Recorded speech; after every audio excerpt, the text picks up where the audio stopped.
Assalamu alaikum. Dear student, in today's lecture, we are going to discuss about muscles and its types. But before start of lecture, if you are new here in this channel, please subscribe the channel and press the bell icon to get the latest notification. So let's start the lecture. As you know, muscles जो हैं ये ऐसे tissues होते हैं that have the capability to contract and relax. ठीक है, और इन muscles की वजह से ही हमारी body और हमारी body के जो different parts हैं they can move. ठीक है, और अगर हम मसल्स की बात करें तो इन टिश्यूज के अंदर एक्टिन और मायोसिन प्रोटीन प्रेजेंट होती है जो कि हेल्प कर रही होती है कॉन्ट्रैक्शन और रिलैक्स होने में। अब डिफरेंट टाइप के मसल्स हैं, स्मूथ मसल्स हैं, कार्डियक मसल्स हैं, स्केलेटल मसल्स हैं। और first type of muscle that we will discuss today is smooth muscles. सबसे इम्पोर्टेंट एमसीक्यू जो पूछा जाता है एमडी कैट में या फिर एफएससी के एग्जाम्स में कि कौन सी मसल की टाइप है जो कि जिसकी एवोल्यूशन सबसे पहले हुई थी, तो स्मूथ मसल्स जो हैं these are the earliest form of muscles to evolve. अगर हम इनकी शेप की बात करें तो स्मूथ मसल्स लॉन्ग होते हैं, स्पिंडल शेप होते हैं, ये बिल्कुल एक आंख की तरह नजर आते हैं। और आपको नजर भी आ रहा है कि दे आर यूनी न्यूक्लिएट, हर एक के अंदर जो है वो सिर्फ एक ही न्यूक्लियस प्रेजेंट है। And they are non striated. ठीक है, कोई इसमें स्ट्राइएशंस नहीं है, कोई स्ट्रिप्स नहीं है, कोई बैंड्स इसमें नहीं है, इसलिए हम इनको नॉन स्ट्राइएटेड मसल्स कहते हैं। दे आर इनवॉलेंट्री, ये हमारी मर्जी से मूव नहीं करते। जैसे हम अपने हाथों को मूव करें, अपने पाँव को मूव करते हैं, अपने टंग को मूव कर रहे हैं, ये हमारे खुद के कंट्रोल में है। जो चीज हमारे खुद के कंट्रोल में नहीं होती उसको हम इनवॉलेंट्री कहते हैं। तो जो स्मूथ मसल्स की मूवमेंट है वो इनवॉलेंट्री है। अब ये मसल्स कहाँ कहाँ पे हैं? ब्लड वेसल्स में है, डाइजेस्टिव ट्रैक्ट में है, और बॉडी के डिफरेंट ऑर्गन्स में ये प्रेजेंट है। अब ब्लड से अगर हम बात करें डाइजेस्टिव ट्रैक्ट में, तो वहां पे इसका काम होता है पेरिस्टालिसिस करवाना, कॉन्ट्रैक्शन करवाना गट से, जिससे फूड जो है वो आगे की तरफ मूव करती है, तो ये फूड की मूवमेंट में हेल्प करेगा। उसके बाद जो अगली टाइप है मसल्स की, दे आर कार्डियक मसल्स। और कार्डियक मसल्स जो है ये हार्ट के मसल्स है, नाम से पता चल रहा है। और दे आर ऑल्सो यूनिन्यूक्लिएट। लेकिन इसमें डिफरेंस ये है कि दे आर ब्रांच्ड, और जितनी भी ब्रांचिंग है they all are interconnected with each other. और इसमें इंटरकलेटेड डिस्क होती है जो कि हर एक को दूसरे के साथ अटैच कर रही है, और उसमें कम्युनिकेशन जो है वो उसमें बढ़ा रही है। इसमें स्ट्राइएशंस प्रेजेंट होती है, और ये बी इनवॉलेंट्री है क्योंकि हमें पता है कि हमारा जो हार्ट है उसकी कॉन्ट्रैक्शन और रिलैक्सेशन हमारी हाथ में नहीं होती, वो खुद ब खुद ही कॉन्ट्रैक्ट कर रहा होता है। ठीक है, और अगर हम इसका डायमीटर की बात करें तो 80 माइक्रोमीटर इसका डायमीटर होता है।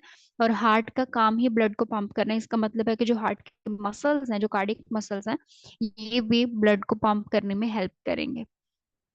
उसके बाद है स्केलेटल मसल्स। स्केलेटल मसल्स जो हैं ये हमारे स्केलेटन के साथ अटैच्ड हैं, और इसकी वजह से हमारी जो बोन्स है वो मूव कर सकती हैं। They are voluntary muscles. पहले हम दोनों डिस्कस किए, बोथ वर इनवॉलेंट्री, क्योंकि हम ना तो स्मूथ मसल्स को कंट्रोल कर सकते हैं और ना ही हम जो है वो कार्डियक को, हार्ट की मूवमेंट भी हमारे कंट्रोल में नहीं है, और ना ही हमारी गट की मूवमेंट हमारे कंट्रोल में है, ना ही हमारी ब्लड वेसल्स की कॉन्ट्रैक्शन हमारे कंट्रोल में है। ठीक है, तो सिर्फ स्केलेटल मसल्स हैं जो कि हमारे खुद के कंट्रोल में है। That's why we call these muscles are voluntary muscles. ये बी स्ट्राइएटेड्स हैं, इसमें डार्क और लाइट बैंड्स प्रेजेंट होते हैं, इसमें स्ट्रिप्स प्रेजेंट होती हैं, इसलिए हम इनको स्ट्राइएटेड कहते हैं। शेप की बात करें तो ये लॉन्ग होते हैं, सिलेंड्रिकल्स होते हैं, मल्टी न्यूक्लिएट होते हैं, इसमें बहुत सारे न्यूक्लियस होते हैं।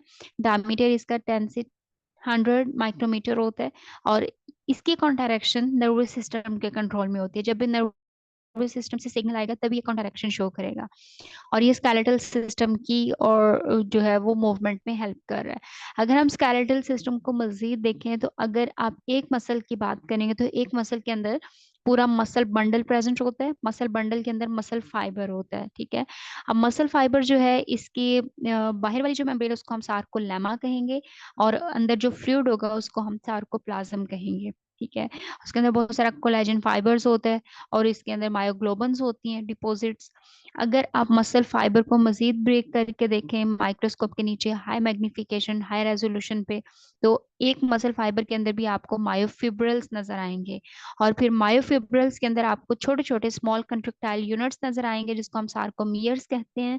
और उन सार्कोमियर्स के अंदर भी आपको लाइट और डार्क बैंड्स नजर आएंगे। जैसे आपको यहाँ पे नजर आ रहा है, they are the thick band, और उसको हम कहेंगे ये डार्क बैंड है। और ये वाले जो हैं ये लाइट बैंड्स हैं, ठीक है। अब वो एरिया जहाँ पे सिर्फ और सिर्फ लाइट बैंड होगा, यहाँ पे हमने शो किया हुआ है जीज लाइन क्या होती है, एच लाइन क्या होती है, ए बैंड क्या है, आई बैंड क्या है। तो ए बैंड जो है वो पूरे का पूरा डार्क बैंड है, यहाँ से लेके यहाँ तक पूरा इसमें आ रहा है डार्क बैंड है, ठीक है। और इसके बाद जो है ये लाइट बैंड है।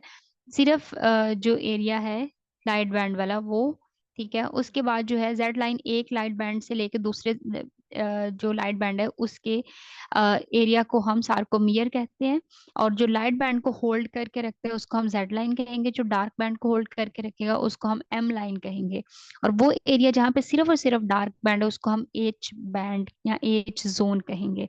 ये सिर्फ डिफरेंट जो स्केलेटल मसल्स हैं उनके जोन्स और उनकी प्लेसमेंट की होती है। अगले लेक्चर में जब हम पढ़ेंगे कि मसल कॉन्ट्रैक्ट कैसे कर रहे हैं, तो फिर आपको पता चलेगा कि how the H zone, M line, A band, I band, they move and show the movement.